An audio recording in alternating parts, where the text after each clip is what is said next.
Not content with your content? You've come to the right place. The Discontent Show with Joe Kuzma. Every brand starts with a story. Here's how you can grow your business by sharing it. Now, with today's topic, the host of The Discontent Show, Joe Kuzma.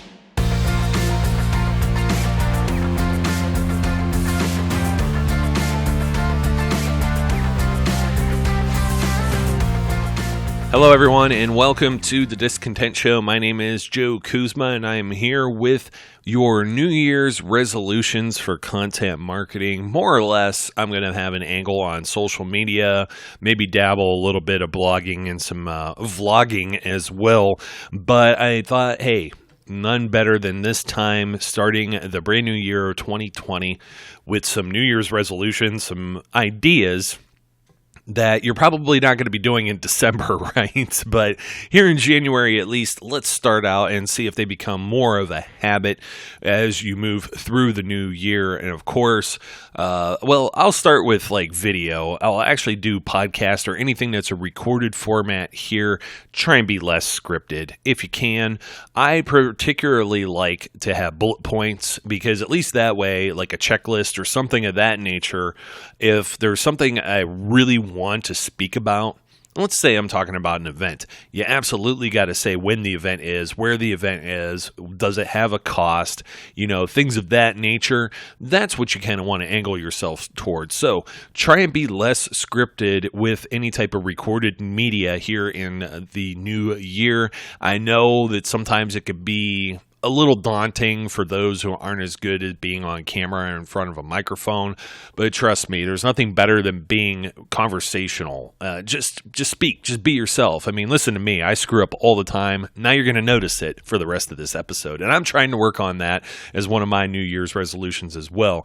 But another thing out there, if you're on social media, engage. Just don't forget like the people that are out there. Don't be afraid to share, retweet, like comments, comment back. And in this way, you're going to create community and you're going to have a space that people are actually going to want to come and back and comment once again. If you're creating community and it's around like a business or a product, you're going to create advocates of that business or product. More than likely, people are going to buy said business or product. So don't forget that. Another thing that you're going to want to do is get organized. I have so many episodes of this show that you could go back to on organizing. Everybody knows that I love things such as Dropbox or Trello or Evernote, anything that you could use on a phone or an iPad or a Chromebook or a laptop or just even a regular desktop PC or Mac. Anything that's like that, just even a calendar.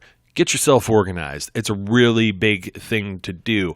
If you're repeating a lot of things that you do on social media, blog posts, things like that, try something new. I don't know what that is yet, but you got to do something different, freshen it up, come up with a new idea. I get some other ones that are almost like pet peeves, and I love some of the advice that other folks give. They talk about not checking social media right before bed or as soon as you get up. I don't know. Sometimes I fall asleep trying to read that, but it's a really bad idea. You ever see the meme with the brain that like keeps the person up at night? That's what you're doing, man. It's going to drive you crazy mentally, emotionally. You're not going to be able to rest. You're probably going to wake up with this stuff in your subconscious, which also doing it as soon as you wake up, you're filling your brain with the same stuff and just kind of going right out the gate first thing in the morning. In fact, sometimes first thing in the morning, I almost like have gotten to a point where I don't even want to read emails before 11 a.m. I'm not even going to lie. Like I will, but one of the better practices I had was to get some actual work done, set a time. And this is like a New Year's resolution thing you could use too. So let's say you start I start in the office sometimes at 9 a.m. and then 11 a.m. let's start checking some emails. Now I understand some people or in deadline-oriented businesses or things where there's an emergency, you can't necessarily do that. But it's really hard to not keep checking your email constantly if you're a worrywart like I can be with my inbox at times, and making sure it's all cleaned up, making sure there's nothing that's, unread. Your phone has the little notification icon on it. You're going to drive yourself crazy. Put all that things to the side. Try and bang out an hour or two of any type of task that you may have, and then come back to your email and see what that's going to be like.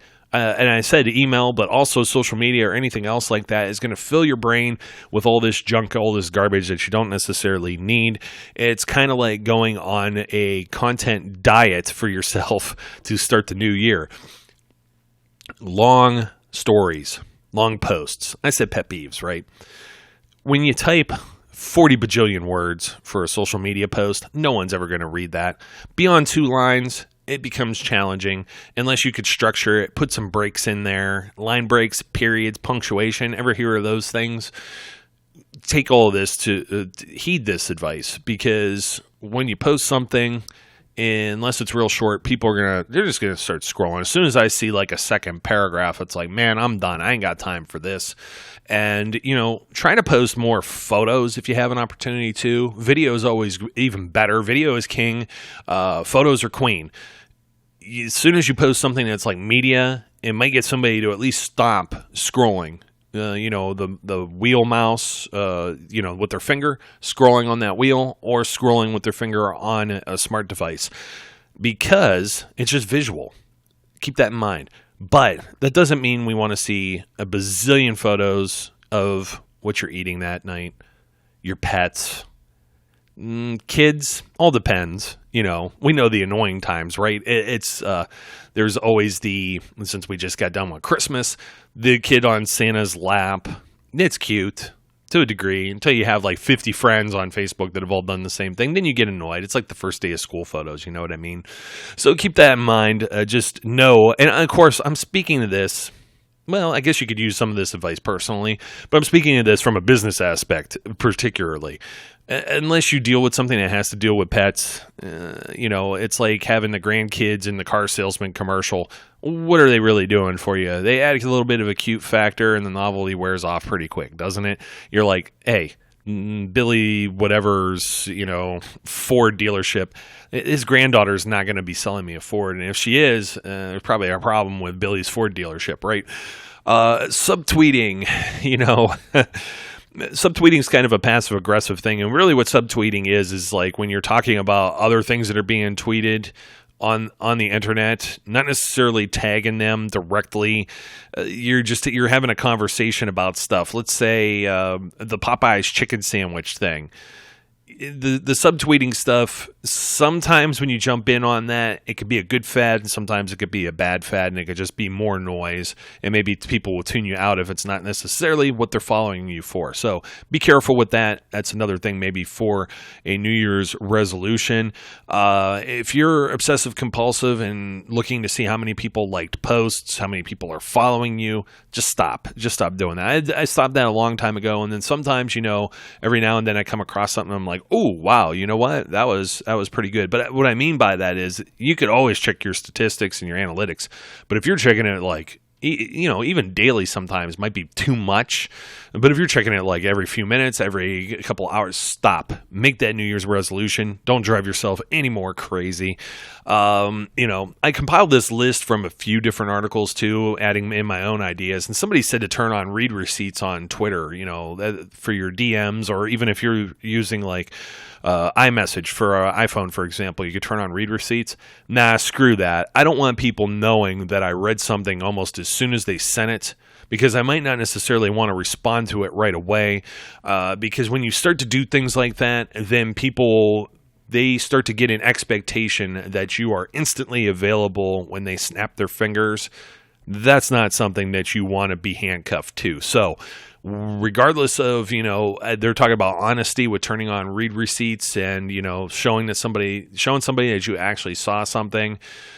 It's kind of terrible, because then you end up leaving things unread, in your message inbox or whatever like that. And I think that's even more dishonest, to be completely honest with you. So I would turn off the read receipts personally, just because I think it backs you into a corner. I'm trying to think of what else we could have here. Updating your look. And this may go a little beyond your own expertise. If you're not like a graphic person, you may have to hire someone. You may be in some type of field where several decision makers are going to have to work on this. But this is something that you should pitch or at least think about every year. Does it look like your logos or your materials or anything like that? Even the colors you use for your business are from like the 1980s. I get it, the retro things like really in, and everything that's old is new again. There's always a reboot of some type of TV show or movie that was around when I was younger. Stranger Things is a big deal, everything like that. But it makes your business look out of date. It's not as cool because people, unless that's literally what you do, and I actually do this. I do have a retro video game blog, but even that kind of has a look that comes from the old video games that is totally intentional. That is, by design. If it's not by design and you've been running, I don't know, like some type of service, carpet cleaning or something like that, you may need an updated look. So always give that an idea. I know for some people it may not be in the budget, but if it's something that's very simple, like all the more your logos are on, or maybe some business cards, you don't have to change anything like crazy, like an expensive sign or vehicle wraps on a van or something like that, then, all within reason, right? Okay. And I know some people are like, well, hey, you know what? I have a logo. I have this brand. It's very recognizable. Hey, you know what? Pepsi, Pizza Hut, all these places, they change their stuff. And I wouldn't say a frequent basis, but they at least give it some thought. And even to the point of Pizza Hut went backwards to their old logo they used to use because, like I said, hey, that is one of these things where I guess it's like a retro thing. So, but that's one of the things I think about. And again, engagement's pretty big. Another one is if you're on Facebook or you use a program or an app that's like Pocket, where you bookmark any of these articles, go back and read them. That'll give you something to do before you go to bed, besides perusing, Twitter or Instagram or anything like that and driving your brain wild. And last but not least, set some goals for 2020, because what do you want? What do you want to get from this? Do you want like a certain number of vanity metrics? Do you want a certain number of sales? What is it that you're trying to gain as your end game for doing all of this stuff? That's ultimately where you need to go. I hope some of the other things help make your 2020 an even better year than 2019, of course. And if you have any questions for me, you can always reach me over at my website, joekuzma.com. Don't forget to like, comment, and subscribe to this show. And next time, as I always encourage our listeners out there to be safe, be good, and I'll catch you later. Hi folks, this is Joe Kuzma. No, don't worry, you're not hearing things twice. I'm just here to say from the bottom of my heart, thank you for listening to today's show and being a follower and subscriber of the Discontent Podcast. And I want to remind you that if you're interested in more information about all the various things it is that I do, whether it be about this show, content marketing, or you want to ask a question, you may visit me at joekuzma.com. That's JOEKUZMA.com. Or you can follow me as well on Facebook. Make sure you get the page and not the personal profile. Sorry, it's only for friends and family. Also on Twitter at Joe_Kuzma, LinkedIn or Instagram. Also, don't forget, if you haven't already, subscribe, whether that be on iTunes, YouTube, or your favorite podcast provider, so you don't miss out on any of the great episodes that we have. Once again, thank you again for your support, and I look forward, as always, to speaking and interacting with each of you again soon.